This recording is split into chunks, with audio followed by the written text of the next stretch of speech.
घ्या, आपल्यासाठी जेवण आणलंय, पोटभर खा. जेवण आणलंय, छान छान. प्रेमाची भाजी, मायेचा भात आणि सुखाची पोळी. वेगळं करून कसं चालेल?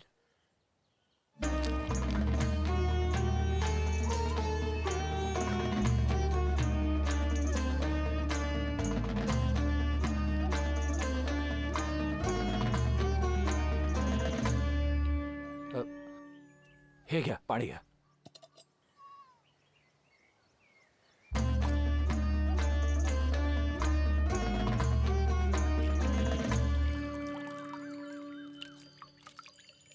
अहो हे काय करून राहिले? मला तर काही समजूनच नाही राहिले. बुवा गुरा ढोराचं पाणी का म्हणून पिऊन राहिले? ज्या ओढ्याचं गढूळ पाणी गाई म्हशी पितात, तेच पाणी तुम्ही पितात.